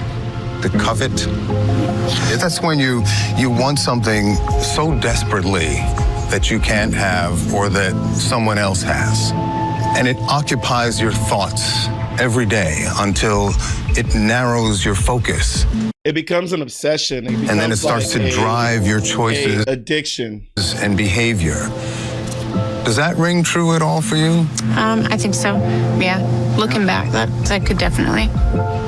Did you kill Sarah out of your covetous desire to possess what she had with Josh? I can't say that because I didn't have the intent to kill Sarah. The crime leaves Sarah's father, Charlie Ludemann, heartbroken, looking for answers and seeking cold comfort in calls to his dead daughter's cell phone. Yeah, Sarah's daddy. You know, you're not with us no more. Oh, that's fucked up. So now they're playing her dad's voicemail to her daughter, even though he knows his daughter's dead. Oh, that is fucked up. I'm hoping somebody's listening. Comfort in calls to his dead daughter's cell phone. Yeah, Sarah's daddy. You know, you're not with us no more. I'm hoping somebody's listening to this phone. If you are, could you call me? And I'll be probably on your screen. My daughter was killed last night. I just want a little closure. End of message. Would Sarah's parents and friends finally get the closure and answers they need? During the tense trial, Rachel Wade will try her best to avoid responsibility. I acted in self-defense because I got attacked. State, you may proceed with your opening statement. On July 21st of 2010, at the Pinellas County Courthouse in Clearwater, Florida, Rachel Wade's murder trial began. Wade pleaded not guilty. This is Florida, after all, where the Stand Your Ground law allows for lethal force in cases of self-defense. So there's been many cases of Stand Your Ground law. One of the biggest ones in the country that we had was the Trayvon Martin and Zimmerman case. That was probably one of the biggest Stand Your Ground law court cases that has happened in the history of Stand Your Ground. It didn't go the way that a lot of people wanted it to go. We thought it was a lot of people thought it was racially motivated, but I do believe in stand your ground law in Florida. And I feel that stand your ground essentially, and I'll repeat what it means again. I'll let him repeat again what it means. State, you may proceed with your opening statement. On July 21st of 2000, the trial began. Ground law allows for not guilty. This is Florida, after all, where the stand your ground law allows for lethal force in cases of self-defense. Wade's attorney... So, to expand on the stand your ground law is, in certain situations, if you're not the aggressor and someone's being the aggressor and you're fearful for your life and you have no other options but to stand and use lethal force, there are many cases in Florida in which you will walk out of that courtroom as not guilty because the jury felt you had no other option but to take that individual's life because the fear of your life. Now, for me, I feel like there are some tidbits in there that I feel, yes, it is up to a jury to decide the emotional state of both parties during a stand your ground. First needs to be their intent of the aggressor. Is that aggressor looking to take your life? If you feel, and that's the big caveat here, there's no way with conclusive evidence to dictate if somebody actually feared for their life because you don't know their feeling in that moment.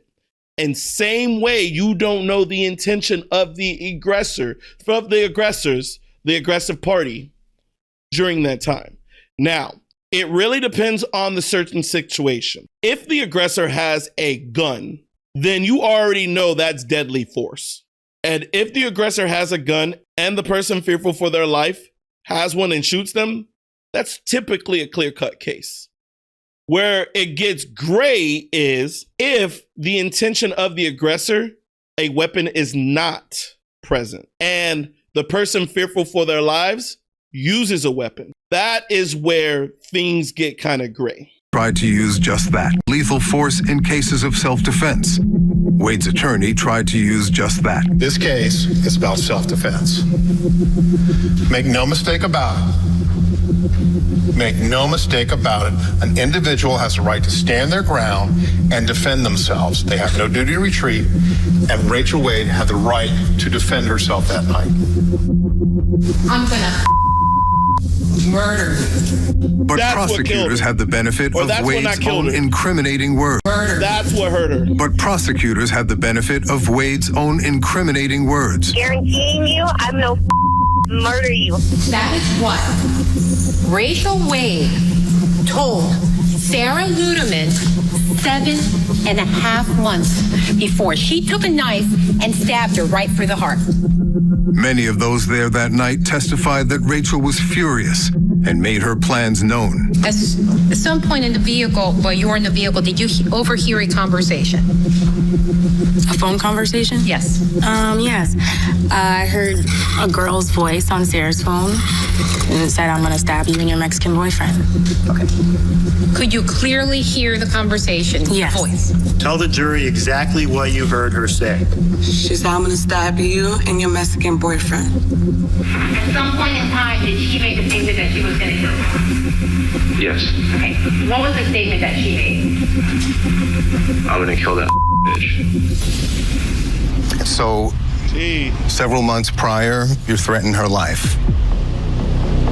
Within hours, or maybe even minutes, of the confrontation, the physical confrontation, you're heard by 3 people, 2 different incidents, threatening her life. But you deny that now. I did not say that night. You did not make either of those death threats? I did not make those threats that night. Are you sure? I'm very sure. That's tough. Because remember what I mentioned earlier about having all of these witnesses on the phone and you have nothing. I mean, technically, they could probably go to the NSA and get the information that they want. But the fact that they had nothing in this case, that makes it difficult. Because you did have some memory lapses that night. Yes. Right. But I know that I didn't. I barely even had a conversation with her that night. The evidence of murder piled up in the courtroom. Witness after witness sided against Rachel, including Janet Camacho, Josh's sister, recounting how Rachel approached Sarah on the offensive with a weapon. I see Rachel come up around her car with a knife in her hand. Around the front of her car? Yeah. Did she travel the entire distance from the driver's side of the car to passenger side? Like from where she was at, from that side, came around in front of Sarah's car. The defense would argue that Janet Camacho had an axe to grind, but witness Dustin Grimes was hard to impeach, an Army soldier who by the time the trial started was serving overseas, gave his testimony by video. As the van is put in the park, the 3 girls get out of the van at the same time. At that time, Rachel was already making her way towards Sarah, toward the driver's side front of the vehicle. Oh, shit. The most nonpartisan witness said he saw you move from your car to engage Sarah just as she had gotten out of the driver's side of the van. And the forensic reports confirm that, estimating that you must have crossed about 12 feet to get to her. Does that I ring? don't recall. I remember them saying that they pulled up directly in front of my car and when they all jumped out at one time. In fact, even the judge said at the sentencing, the testimony of every single witness was that the defendant went towards the victim.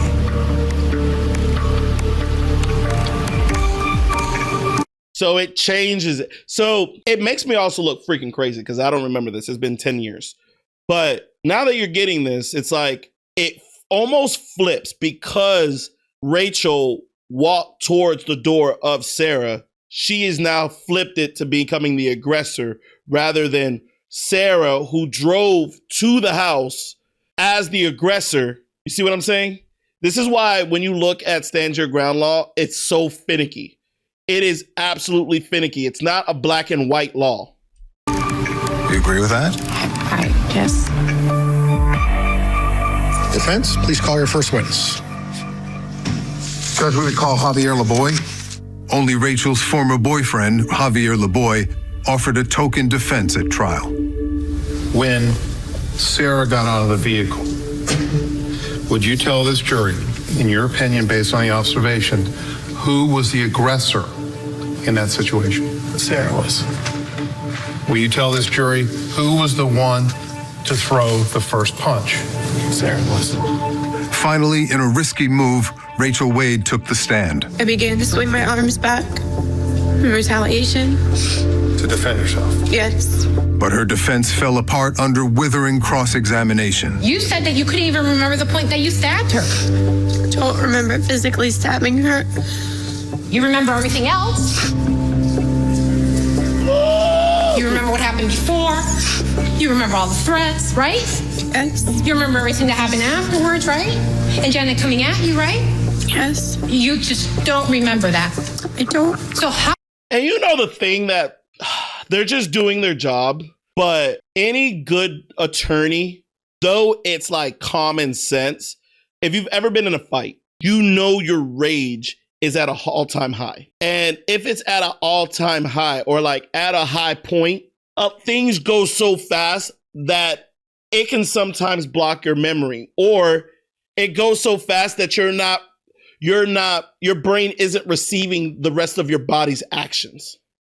So to actually recall it is very difficult at times. And that's why sometimes they got to bring hypnotists and psychologists to kind of unlock those things that happened when our body locks them in because it's in a state of rage. In this case, it is perfectly understandable. And this is all I'm not a lawyer. I'm not anybody that does that, but I'm just saying. Common sense could tell you if you've ever been in a fight or an altercation, like a massive argument where your blood is boiling, you may say things that you don't necessarily comprehend. It becomes more of a reaction than a thoughtful action. And that's why in this case, I look at it as like, yes, you can remember everything leading up to it, but once you're engaged in that moment, all hell breaks loose. So it doesn't necessarily mean that you could remember everything. How would you know that you acted in... Yes. You remember everything that happened afterwards, right? And Janet coming at you, right? Yes. You just don't remember that. I don't. So how would you know that you acted in self-defense if you don't remember that? I just remember swinging my arms. I don't physically remember stabbing her. You told her you were going to murder her, correct? Yes. You said Sarah had told you the same things.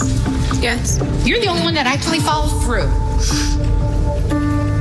on your promise. Isn't that true? Yes. In the end, the jury took only 2 hours to convict you. That was fast. The defendant is guilty of murder in the second degree as charged. So say we all. They could have opted for manslaughter, but they didn't. They chose second-degree murder. Right? A self-defense acquittal didn't sound like it was even on their radar. Do you now understand why? Yes. How would you explain it? I didn't hide from it. I didn't call the cops. Everything leading up to it looked damaging.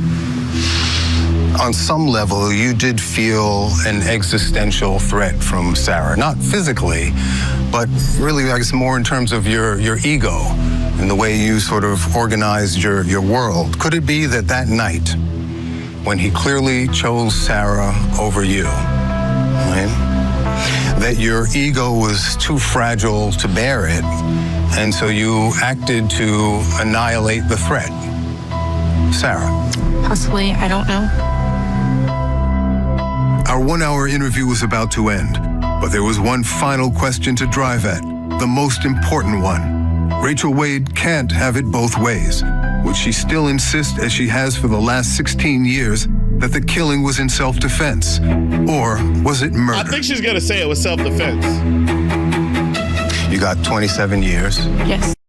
I honestly feel, chat, what you think? I honestly feel she's going to say it was self-defense. She's pled self-defense throughout this whole episode. Right. Could have gotten life. Yes. Have you accepted your sentence now? I have. That wasn't always the case. No, in the beginning I rebelled. I was very upset. You filed appeals. Yes. They were denied.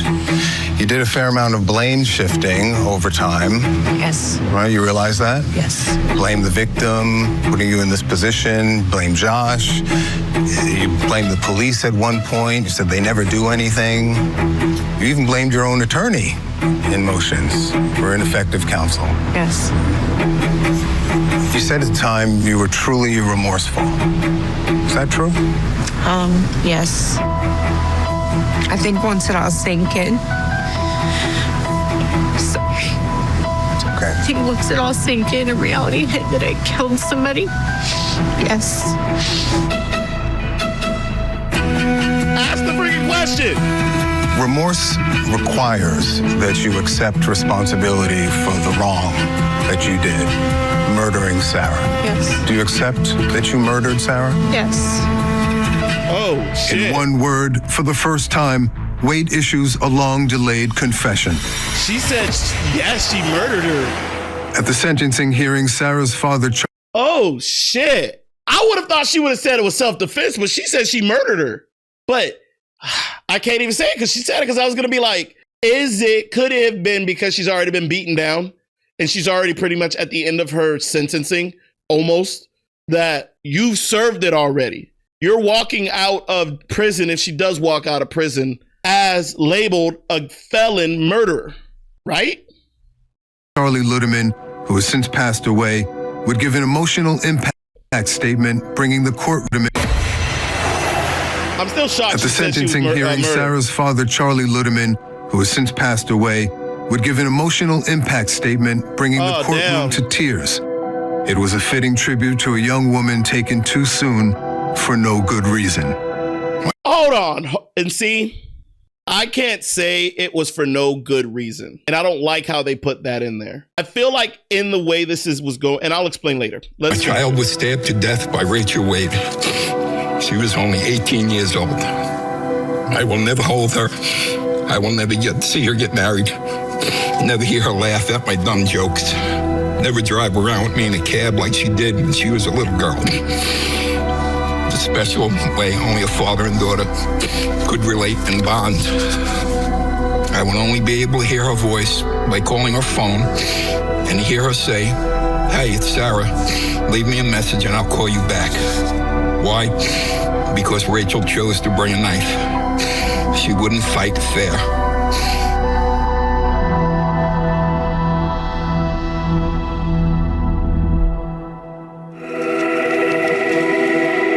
Real quick, to me, I don't think it's fair to put all the blame on Rachel. It goes without saying, there is no fairness in a fight. There isn't. It's life or death. It's life or death when you're in a fight. Is the intention for death? Absolutely not. Not always. But to say that Sarah was not complicit in this, I think that's very, very, what's the word I want to use? It's fucked up. Do I blame Sarah for dying? No. But it wasn't like her hands were clean of the situation. It was antagonized on both sides. If Sarah would have never drove to Javier's house, would have Sarah had gotten stabbed? Would Rachel have eventually went to Sarah and did do the stabbing? We will never know. And that's where I'm like, look, justice was done. I agree. But to say that only one party is at fault, I think that's just wrong. I think that is very, very fucked up to say. She's serving her time, but I don't believe it was just on her. It takes two people in this case for one to die. Sarah unfortunately passed away by decisions she made. Rachel served 27 years in prison by decisions she made. If both parties would have made different decisions that night, this would have never been a case. So to say this was solely on Rachel, it wasn't as if Sarah was in her bed sleeping tidy as a good girl who basically at all turns didn't help instigate and fuel this. It wasn't as if Rachel went to Sarah's home, stabbed her in her sleep, where Sarah didn't see this coming. Rachel and Sarah got into a fight. That is pure blank. Two parties got into a fight. Yes. One party brought a knife to the fight. Do I say that's fair? No, because it's not the 1980s where it's not 1980s, but the 1800s where they're having a freaking sword fight. But you also have to be aware when you get into an altercation, you don't know what another individual have planned or what another individual have point blank on their person. It's like if I was a stupid individual who jumps out of my truck, races to a car and starts trying to open it, I don't have a gun, but they shot me. Who was the aggressor? Who was the one that first got out of the car? You see what I'm saying? That if that person was different, yes. So now let's give another scenario and then we wrap it up. If it was a road rage, because there's another case of a road rage where someone got shot at, and both parties are going back and forth, escalating, and we both get out of the car and we start to jibber jab, and we're both like at tense moments, and a fight ensues. Isn't that on both parties? If we both get into a fight or an altercation, were there not steps taken to lead to that point? I believe so. But this is also probably why I won't be an attorney, or you won't see me argue in anybody's case, because I look at it as both sides. If it got to that point, then both are to blame. But one person paid the ultimate price of losing their life, and it sucks. And I hope Sarah is resting in peace in regards to this, or resting in paradise. And the one thing about that episode that I will be honest about, what the hell did the kids learn? The point of that episode was for her to help people who's in that same situation, or maybe to help learn from her situation. It was a repeat of her case. And the only thing that they got at the end of it was her confessing that she murdered Sarah, and not it was self-defense. So I don't know. Either way, I appreciate you guys watching this interview with a killer.